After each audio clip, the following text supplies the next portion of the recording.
Cream of Chai with Chitra. Social Talk. அன்று பாட்டாளி மக்கள் கட்சியினுடைய ராமதாஸ் அவர்களை பற்றி உங்களுடைய பார்வை என்னவா இருந்தது? இன்னைக்கு உங்களுடைய பார்வை என்னவா இருக்கு? அந்த காலத்தில் அவர் என் குடும்பமோ என் சமுதாயத்தை சார்ந்தவர்களோ என் குடும்பத்தில் ஒருத்தர் கூட உறுப்பினர் வரமாட்டார். வந்தால் என்னை செருப்பால் அடிங்க சாட்டை அடிங்கன்னு சொல்லி மேடைக்கு மேடை பிரச்சாரம் பண்ணோம். அவரும் பண்ணார். அது எனக்கு ரொம்ப பிடிச்சது. நான் தான் கடைசி வரைக்கும் இந்த மக்களுக்கு பாடுபடுவேன். ஆனால் காலப்போக்கில் அதை மாற்றிக்கிட்டாரு. அதில் எனக்கு கொஞ்சம் வெறுப்புகள் வந்துச்சு. அப்போ அவர் சொன்னால் செய்ய மாட்டாருங்கிறத தெரிஞ்சுக்கிட்டு தான் நாங்களாம் வெளியில் விட்டோம். ஆமாம், வன்னியர் சங்கத்துடைய தலைவர் சாவசுப்ரமணியம் ஐஏஎஸ் ஒருத்தர் இருந்தார், பெரியவர். அவர் நாங்கள் அப்போ தீரன் இருந்தார். நாங்கள்லாம் ஒன்றா தான் வெளியில் வந்தோம். அவருடைய பேச்சு மாற்றி மாற்றி பேசலாம்னு சொல்லி அந்த கான்செப்ட் தான் வெளியில் வந்தோம். இப்போ அவருடைய பையன் அன்புமணி ராமதாஸை எப்படியாவது அரசியலில் கொண்டு வந்து முதலமைச்சர் கொண்டு கான்செப்டில் தான் இருக்காரு. மக்களுக்காக அவர் என்ன செய்தாருங்கிறது நீங்கள் அவரை தான் கேட்கணும், நான் சொல்ல முடியாது. ஏன்னா இந்த பக்கத்தில் தென் மாவட்டத்தில் நான் சார்ந்தவன், வட மாவட்டத்தில் அந்த மக்கள் தான் அவங்கள சொல்லணும். எனக்கு பிடிக்கும். டாக்டர் என்னுடைய திருமண விழா 1988 நடந்துச்சு. அவர் தலைமையில் தான் நடத்தினேன். இங்கே கலவரம் நடந்த நேரத்தில் அவரை கொண்டு வந்து நடத்தினேன். ஏன் நடத்துன்னு சொன்னால் இந்த கலவரங்கள் நிறுத்தணுக்காக நடத்தினேன். அவர் தான் தலைமை தாங்க. என்னுடைய திருமணம் நடத்தி வச்சது டாக்டர் ராமதாஸ் தான். அப்போ அன்புமணியெல்லாம் ஃபீல்டில் இல்லை, அவர் படிச்சுக்கிட்டு இருந்தார். அப்போ அவர் அரசியலுக்கும் வரல, சமுதாயத்துக்கும் வரல, ஒதுக்கி தான் இருந்தார்.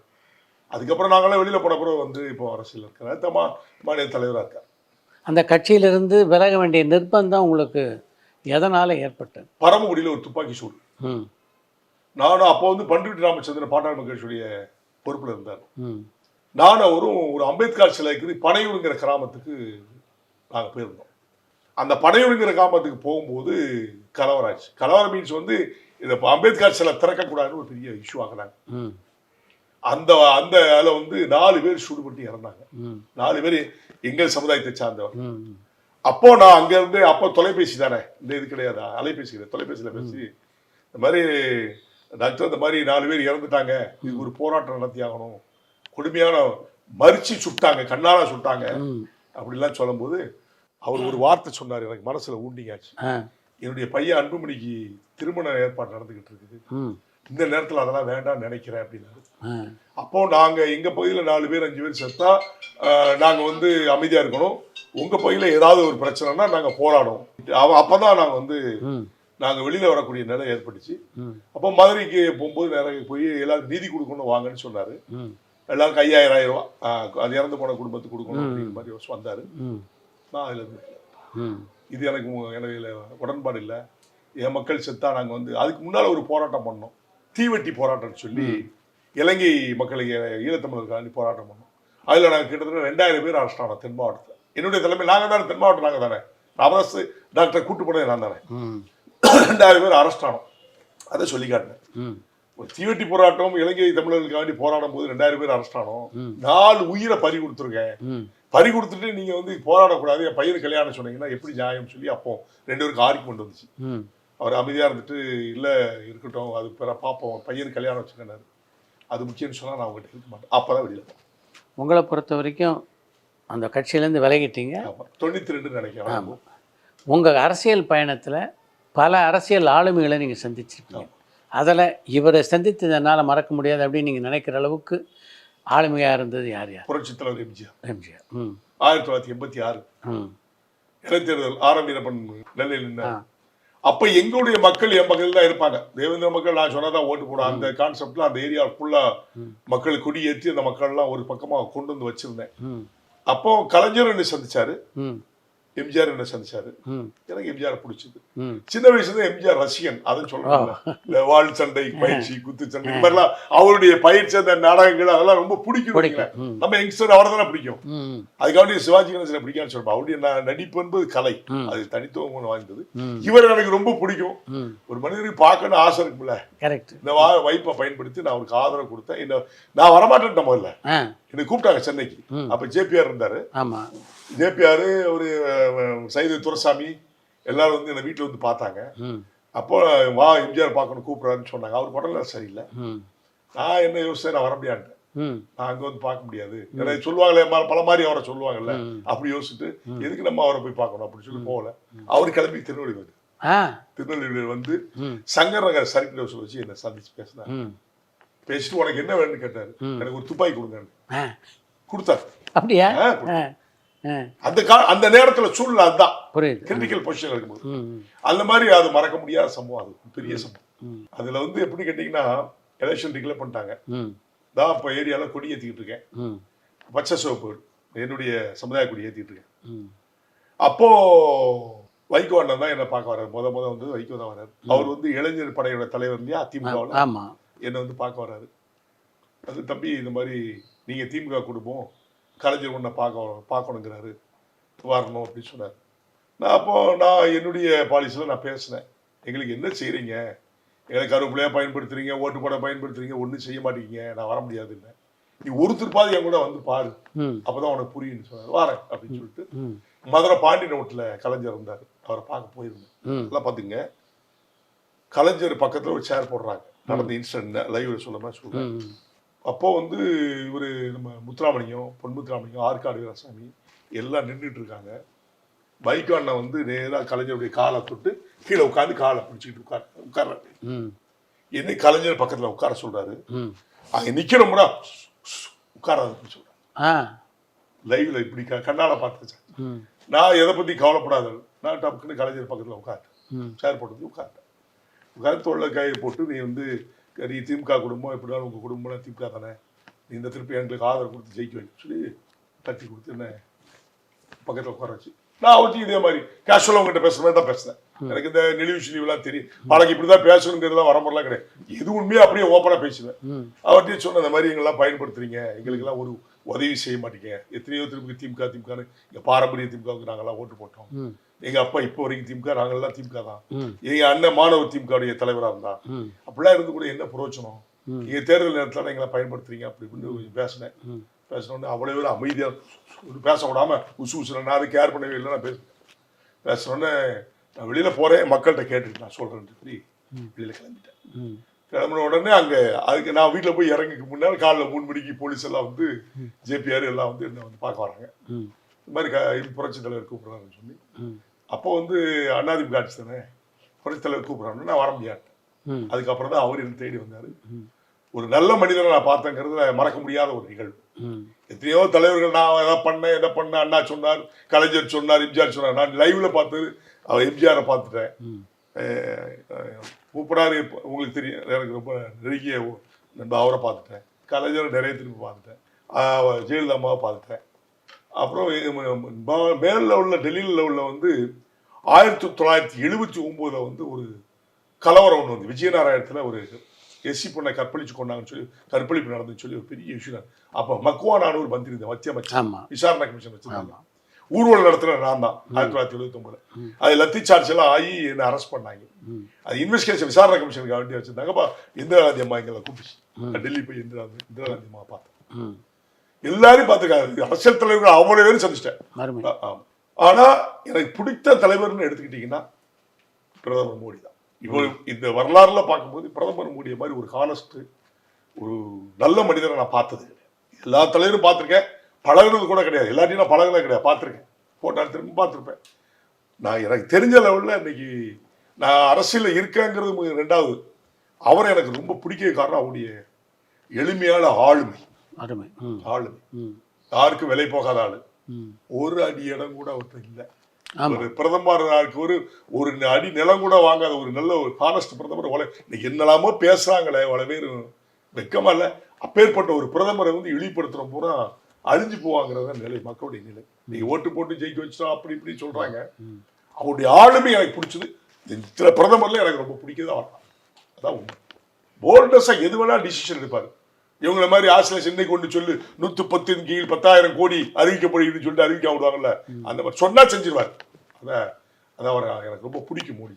எந்த தேர்தலில் தனக்கு ஆதரவு தர சொல்லி கலைஞர் கேட்டாரோ அந்த தேர்தலில் ஆரம்பிப்பேன் ஜெயிச்சிட்டார். ஜெயிச்சு என்னை கூட்டி கொண்டு வந்து இங்கே கொண்டு வந்து வச்சு, அப்போ வால்டர் தேவரை கமிஷனர் ஜெயிச்சோடனே என்ன ஃப்ளைட்டில் கூட்டி கொண்டு வந்து வால்டர் தேவரை எனக்கு கையெழுத்து போட்டு உடனே எம்ஜிஆர் சொன்ன உடனே அதை புரட்சி தலைவர் சொன்னாருங்கிறத உடனே இஷ்யூ பண்ணாங்க. என் மேலே பல வழக்குகள் இருந்துச்சு அப்போ. ஆமா, நிறைய வழக்குகள் என் மேல இருந்துச்சு. எங்க எது பிரச்சனை தும்பால என் மேல கேஸ் போடுவாங்க. அதிமுகவும் சரி திமுகவும் சரி, எத்தனை வழக்கு போட்டாங்களோ அத்தனை வழக்கு போடுவாங்க. எங்கேயா கலவரம் கொலை நடத்தினா எங்களை சேர்ப்பாங்க. போலீஸ் பண்ண அட்டுழியெல்லாம் தாங்கவே தாங்காது. இப்ப இல்ல, அந்த காலத்துல என்னை அடக்கதற்கு 2 பேரும் முயற்சி பண்ண திமுக. நான் மக்கள் புரட்சி பண்றேன்ல, நான் ஓட்டு போடாத போட மாட்டான்ல, எங்க பாக்கி அதுதான் விஷயம். இவங்களுக்கு ஓட்டு வேணும், நாங்க என்னதான் போடுவோம், நாங்க போட மாட்டோம்னா போட மாட்டான்ல. அதனால அவங்களுக்கு ஓட்டு அரசியல் பண்றதுக்காக வேண்டி இவனை அடக்கதான் சரியானு பார்த்தாங்க. என்கவுண்டர் கூட ட்ரை பண்ணாங்க, திமுக ட்ரை பண்ணா, ஏடிபி ட்ரை பண்ணா, மக்கள் சக்தி இருக்குன்னு சொல்லி தான் பயந்துட்டு இருந்தாங்க. இல்ல இதை கிட்டத்தட்ட 25 வருஷம் கொண்டு இருப்பாங்க. அதெல்லாம் எனக்கு தெரியும். அவ்வளவு தூரம் பண்ணாங்க. வாழ்க்கை பூரா சிறையிலே வச்சாங்க. இன்னைக்கு எல்லா தலைவரும் நான் அதை செஞ்சேன் இதை செஞ்சேன் மக்கள் தொண்டுங்க. இப்ப வந்து நேற்று வந்தவங்களாம் பேசுறான். ஃபீல்டுல ஒவ்வொரு கிராமம் கிட்டத்தட்ட 5 லட்சம் கிராமத்துல போய் கொடியேற்றி மக்களை சந்திச்சிருப்பேன். இப்ப அப்ப நான் ஃபீல்ட்ல இருக்கும்போது 45 வருஷம் முன்னாடி பிறக்காதவன்னு இன்னைக்கு பூரா நான் தலைவன். இது எப்படி தான் சொல்றதுன்னு புரியல. பெரிய ஆட்களுக்கு தான் தெரியும் சேவைகள். கலைஞருக்கு தெரியும், எம்ஜிஆருக்கு தெரியும், மூப்பனாருக்கு தெரியும், அவங்களுக்கு எல்லாம் பெரியவங்களுக்கு எல்லாம் தெரியும். என்னுடைய திறமையை தைரியமான எவனுக்கு பயப்பட மாட்டாங்க தெரியும். அதுக்கப்புறம் எத்தனை முறை எம்ஜிஆரை சந்திச்சிங்க நீங்க? அவங்க சந்திச்சுட்டு எலெக்ஷன் முடிச்சு சந்திச்சாச்சு. வர சொல்லியிருந்தாரு, வீட்டுக்கு வர சொல்லியிருந்தாரு. அதுக்குள்ள சிக்காய் 6 மாசத்துல இறந்துட்டாரு. எலெக்ஷன் முடிஞ்சோட இறந்துட்டாரு. இல்லாட்டி என்னுடைய அரசியல் வாழ்க்கை வேற மாதிரி போயிருக்கும் சொல்றேன். அவருக்கு என்ன ரொம்ப பிடிச்சது. அப்பவே என்னுடைய புத்தி வந்து அந்த வயசுல வந்து ஒரு கல்லூரியோ ஒரு காலேஜோ ஸ்கூலை கட்டணும் எழுதி உடனே கொடுத்துட்டு இருப்பாரு. அந்த மூளை அப்ப வேலை செய்யல. என்ன வேலை செய்யல, அந்த நேரத்துல மூர்க்கத்தனமான நிலைமையில இருந்தோம்ல. இது எங்க போனாலும் ஆபத்து, என்ன போனாலும் கொல்லணுங்கிற இன்டென்ஸ் இல்லாம ஒரு கம்யூனிட்டி பீப்புள்ஸ் இருந்தாங்க. அப்போ நமக்கு தேவையான துப்பாக்கி தானே, நான் அதனால அதை தான் கேட்டேன். அப்ப எனக்கு அந்த அறிவு வந்து அதை சொல்லலை, இதை கேளுன்னு சொல்லலை. நமக்கு பாதுகாப்பு வேணும் அப்படிங்கிற மாதிரி தான் பார்த்தோம். அது செஞ்சாரு ஒரு புரட்சி தலைவர் செஞ்சார். 1995 96 கொடியங்குளம் கலவரத்தை ஒட்டி அது வரைக்கும் லைசன்ஸ் ஏன் இருந்துச்சு. இந்த அம்மா கேன்சல் பண்ணிடுச்சு. ராகவன் சொல்லி ஒரு கமிஷனர் இருந்தார், அவரு எங்க லைசன்ஸை கேன்சல் பண்ணாரு. அப்ப கலைஞர் ஆட்சிக்கு வந்தார். கலைஞருக்கு ஆதரவு கொடுத்தேன். கலைஞருக்கு ஆர்டர் போட்டு துப்பாக்கி திருப்பி கொடுத்தாரு. எம்ஜிஆர்ட்ட முதல்ல வாங்கினேன், இந்த அம்மா கேன்சல் பண்ணிச்சு. 3வது கலைஞர் தான் கொடுத்தாரு. இல்லெல்லாம் பெருமையாக கலெக்டர் திருநெல்வேலி கலெக்டர் வந்தார், அவருக்கு சொல்லி உடனே போட்டு கொடுத்தாரு. அதுக்குள்ளே என் மேல ஒரு அவமானமான ஒரு வழக்கை போட்டாங்க. கோயம்புத்தூர் கொலை வழக்கு உங்களுக்கு தெரிஞ்சிருக்கும். கோயம்புத்தூர் கொலை வழக்கு. அந்த வழக்கு 92 93 நடந்த வழக்கு. அந்த வழக்குல இந்த அம்மா சொல்லிதான் சேர்த்தாங்க. அந்த கொலைக்கு எனக்கு சம்பந்தம் உலகம் தெரியும். சேர்த்தாங்க. சேர்த்துட்டு அந்த கேஸ்ல தண்டனையும் கொடுக்க வச்சாங்க. இவங்க கூட நான் கூட்டணி 2000 கூட்டணி 2000 கட்சி ஆரம்பிச்சு 6 மாசத்துல அதிமுக கூட்டணி தான். நான் தான் ஜெயிச்சேன். அப்ப கலைஞருடைய ஆட்சி டிக்ளேர் பண்ணது அவங்க பரிதி டிக்ளேர் பண்ணாங்க. 84 ஓட்டுல ஜெயிச்சாங்கிற மாதிரி டிக்ளேர் பண்ணாங்க. ஆனா ஜெயிச்சுதான் கலைஞருக்கு தெரியும். ஏன் அதை வந்து நீங்க சட்ட ரீதியா கோர்ட்ல வழக்கு போட்டேன். ஆனாலும் இவங்க கிட்ட ஒரு என்ன இருக்கு, இவன் எங்கேயுமே படிய மாட்டேங்கான்னு சொல்லி இவங்க கிட்ட ஒரு என்ன இருந்திருக்கு. அந்த கேஸ பர்பஸா ஜட்ஜை கூப்பிட்டு தண்டனை கொடுக்க சொன்னாங்க.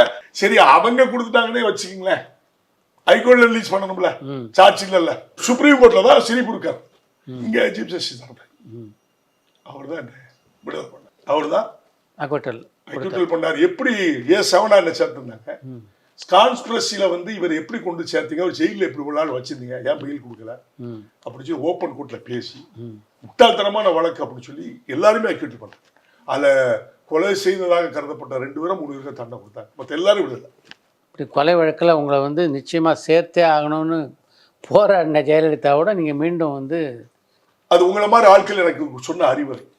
பிளெக்சிபிலிட்டியா போவோம், மூர்க்கத்தனமா போகக்கூடாது. அரசியல் ஏற்றத்தாழ்வுகள் இருக்கத்தான் செய்யும், அதனால நீ அப்படித்தான் போகணும்னு சொன்னதால போறேன். அறிவுரையை கேட்கணும்ல. எப்பவுமே வாழ்க்கை பூரா ஜெயில இருந்து நம்ம என்ன பண்ண முடியும். நான் வெளியில வந்த உடனே சங்கர கோயில் இடைத்தேர்தல் வந்துச்சு. அப்ப இடைத்தேர்தலுக்கு சங்கர கோயில் எங்க ஏரியா, அப்ப என்னுடைய உதவி அவங்களுக்கு தேவை. அப்ப என்ன வந்து பார்த்தாங்க மந்திரிகள், எல்லா மந்திரியும் என்ன வீட்டுல வந்து பார்த்தாங்க. பார்த்த உடனே நான் அந்த அம்மா நான் பார்க்கணும்னு சொன்னேன். நீங்க வந்து பேசக்கூடாது, அம்மா பார்க்கணும். நேரம் போனேன், ரொம்ப கஷ்டப்பட்டேன் அப்படின்னு சொன்னேன். சொல்லிட்டேன், தெரியும் நம்மள உணர்த்தே ஆகணும்ல. சொன்ன அந்த அம்மாட்ட சொன்னேன். அந்த அம்மாட்ட நீ எப்ப பிடிக்கணும் ரொம்ப போல்டா இருந்தாலும் பேசுவேன். அவங்க என்ன சொன்னாங்க அதுக்கு பதிலே சொல்லல. ஏன்னா அவங்க தான் கொடுத்தது, பதிலே சொல்ல. குழந்தைங்க எப்படி இருக்காங்க, பிள்ளைங்க எப்படி அப்படி விசாரிக்க ஆரம்பிச்சாங்க. புரிஞ்சுக்கிட்டாங்க.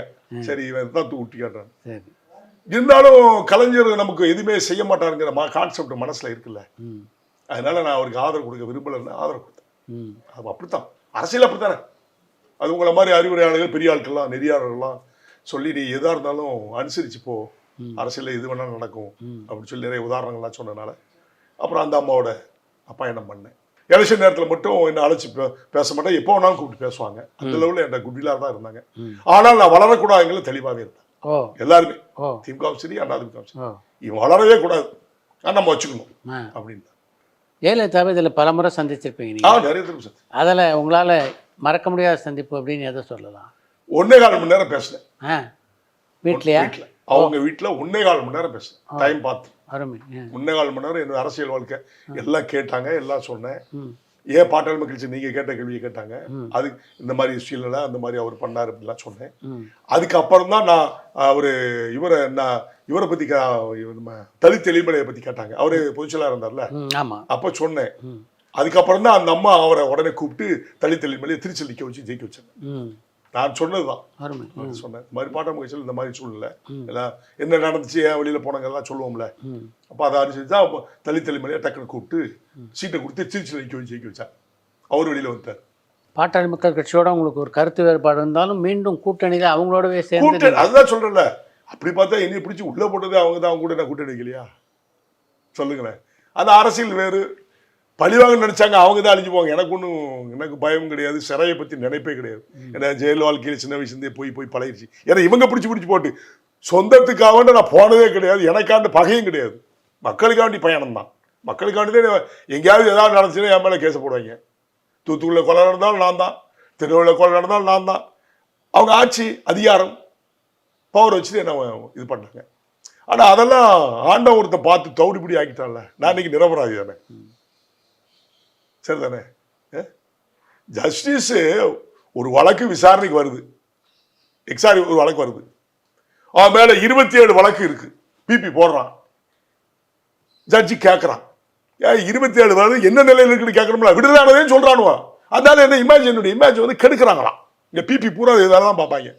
ஏன்னா முடிஞ்சு போன வழக்கு பத்தி நீயா இதை சுப்ரீம் கோர்ட்ல சொன்னானோ இவ்வளவு வழக்கு அவர் மேல இருக்குன்னு. Is case what is case, அதை பத்தி நீ பேசாத, இந்த வழக்கை பத்தி சொல்லுன்னு. அவரு அறிவுள்ள ஒருத்தர் கேட்கத்தானே செய்வான். இந்த வழக்கை பத்தி அதை பத்தி பேசக்கூடாது. இல்ல எங்க கான்ஸ்பிரசி இருக்கு. அந்த ஐஓ ரத்னசபாதின்னு ஒருத்தர் தான், அவன் வந்து கவுண்டர். அந்த கேஸை பத்தி உங்களுக்கு சொல்லணும்ல. இப்ப இருக்குத கிருஷ்ணா காலேஜ் இருக்குல்ல, கோயம்புத்தூர் காலேஜ், கிருஷ்ணா காலேஜ் எல்லாமே இவங்கெல்லாம் சேர்ந்து கவுண்டர்கள் நாய்க்களை அழிச்சுட்டு அந்த காலேஜை எழுதி வாங்கிட்டாங்க தெரியுமா? இப்ப அந்த பொம்பளை தான் வச்சிருக்கு. அவ வந்து அங்க ஓயாவ வேலை பார்த்தவன், கையெழுத்து போட்டு இருந்தவன். இவனை ஜெயில வச்சு, வெங்கட்ராமனை ஜெயில வச்சு அவங்க அப்பாவெல்லாம் இவன் தான் அவங்க தாத்தா, இவனுக்கு காங்கிரஸ்காரர் தாத்தா வந்து இவனுக்கு சொத்து எழுதி கொடுத்து இவன் பேரெல்லாம் அவ்வளவு சொத்து, கிட்டத்தட்ட லட்சக்கணக்கான கோடி சொத்து. அந்த சொத்தை பூரா அபகரிக்கணும்னு சொல்லி திட்டம் போட்டான். அவனை சிறையில வச்சு, சிறையில் லைஃப்ல உள்ள இருக்கான், அவனை போய் பேசி நீ கல்யாணம் பண்ணா உனக்கு கேஸ் விடுதலான்னு சொல்லி கன்வின்ஸ் பண்ணி பரோல் கொடுத்து 5 நாள் வெளியில வந்து கல்யாணம் பண்ணி அவனை உள்ள தற்கொலை பண்ணிட்டு வச்சுட்டான். சொத்தை பூரா எழுதி வாங்கிட்டான். கல்யாணம் பண்ணி 5 நாள் புள்ளத்தை எழுதி கொடுத்தான். அவன் முட்டா பையன். அவங்க அப்பா அம்மா எல்லாத்தையும் வெளியில அனுப்பிச்சிட்டான்.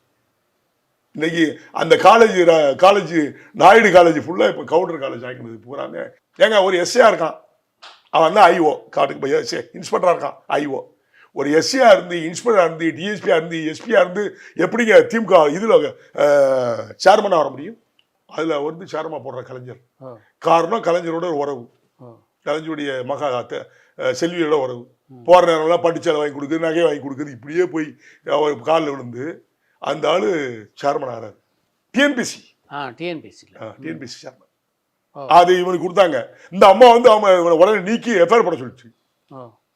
எல்லாம் குறுக்கோழியில் வந்தாலும் அந்த ஆள் தான் எங்களை லைஃபை கெடுத்தவன் காசுக்காக வேண்டி. பணம் இன்னைக்கு போய் அவன் வீட்டை ரெய்டு பண்ணா பல லட்சம் கோடி இருக்கும். இதை யாரு கேட்கா? அரசு கேட்குமா? எத்தனை ஐபிஎஸ் ஆபீசர், எத்தனை ஐஏஎஸ் ஆபீசர் பல லட்சம் கோடிகள் வச்சிருக்கான்னு என்னால சொல்ல முடியும்? நடவடிக்கை எடுப்பாங்களா? லஞ்சத்துறையும் அந்த துறை இந்த துறைங்கானோ இந்த வெங்காயத்துறை போய் எடுக்க வேண்டியதான். சும்மா அப்பாவி போய் ரெய்டு பண்றான்ல, அத்தனை ஐபிஎஸ் ஆபீசரையும் அந்த அத்தனை ஐஏஎஸ் ஆபீசர் ரெய்டு பண்ணா இந்த இந்தியா கடனை அடைக்க முடியும். அவ்வளவு பணம் வச்சுக்கானுவோம். இது அவங்க உழைச்ச காசா? இவங்க நேர்மையும் நேர்மையை பத்தி பேசுறாங்க. இதுக்கு நான் என்ன சொல்றேன், லஞ்சனாவத்தை அழிக்கவே முடியாது. காரணம் மேலையும் கரப்ஷன், கீழையும் கரப்ஷன். நீ வைக்கணும் அவன் வைக்கணும் இருப்பான். இந்த பண்றான், அவன் தப்பு பண்றான். அறமரமும் கிண்ணறம் தான். சரியா போச்சு. கலைஞர் அதுக்கப்புறம் எப்ப சந்திச்சிங்க? கலைஞர் வந்து சிறையில இருந்து வந்த பிறகு நான் சந்திக்கிறேன். இறந்த பிறகு இறந்த நிகழ்ச்சிக்கு மட்டும் நான் போனேன். இறப்பு நிகழ்ச்சிக்கு போயிருந்தேன். அது சந்திக்கிறேன். வெளியில் வந்தவனை சந்திக்கல. பொதுவாக எல்லா அரசியல் தலைவர்களும் பார்த்தீங்கன்னா பெரியாருடைய சிந்தனைகளையும் அவர் நல்ல நல்ல விஷயங்கள்லாம் பண்ணியிருக்கா அதை ஏற்றுக்குவாங்க. ஆனால் தந்தை பெரியாரை வந்து நீங்கள் கொஞ்சம் கூட ஏற்றுக்க தயாராக இல்லைன்னு பல பேட்டிகளில் சொல்லியிருக்கீங்க. ஏன்?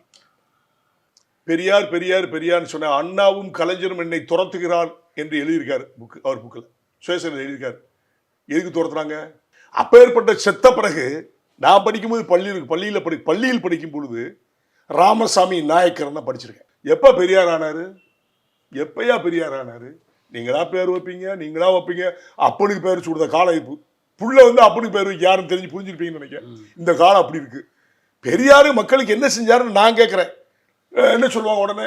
கோயில் பிரவேசம் பண்ணார். நாங்களாம் கோயில் போனா இருந்தோம், கோமனம் கட்டி வெளியே கிடந்தோம், கோயிலுக்கு நாங்கள் போய்த்தான் இருந்தோம். ஊருக்கு மாரியம்மன் கோயில் இருக்குது, ஊர் இருக்குது, பள்ளிவாசல் இருக்குது, ஊருக்கு சர்ச் இருக்குது, எல்லா ஊருக்கும் போய்த்தான் இருக்கோம். பெரியார் கூட்டிகிட்டு போனால் தீண்டாமல் வெளித்தேன்னு கோடி கோடியாக சம்பாதிச்சிங்களாங்க. பல லட்சம் கோடி ட்ரஸ்ட்டில் மணியம்மை ட்ரஸ்ட் இருந்துச்சுலாங்க. அவர் அப்படி பண்ணார், அப்படி பண்ணார், இப்படி பண்ணார். என்னத்த பண்ணினாரு? அண்ணாவும் கலைஞரும் என்னை கொலை செய்ய தேடுகிறாருன்னு சொல்லி அதே பெரியார் சொல்லியிருக்கான்.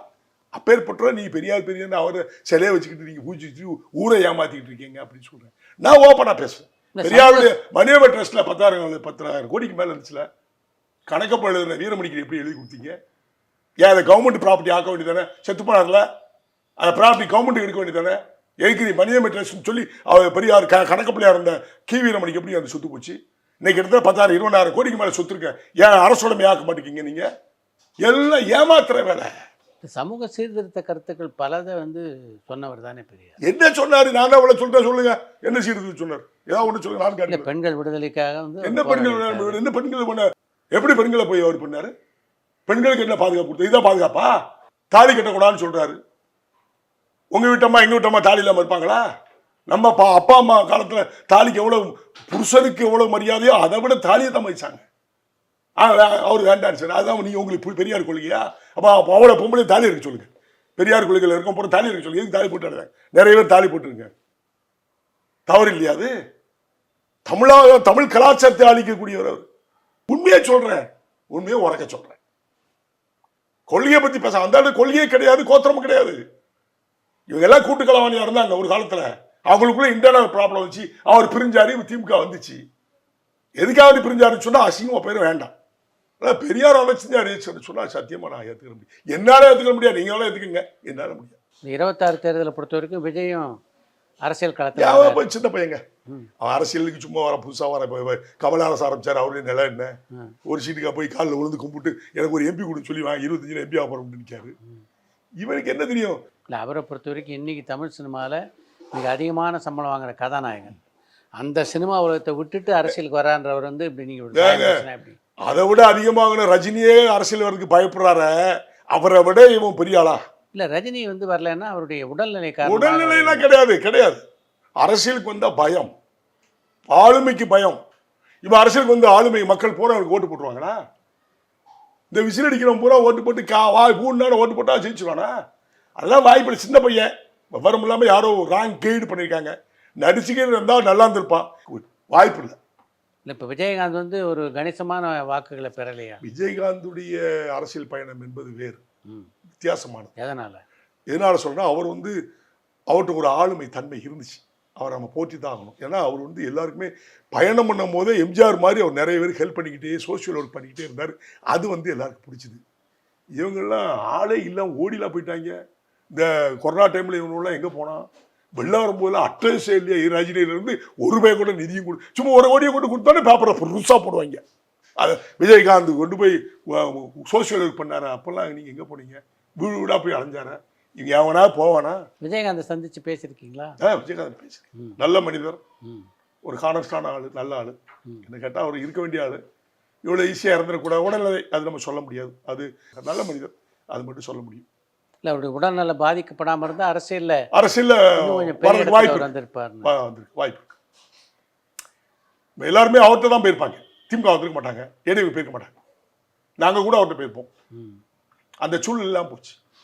அதனால விஜய் வரதை பற்றி நான் ஒரு பொருட்டாக நினைக்கல, அவனை ஒரு ஆளாவும் நினைக்கிறேன். போங்க.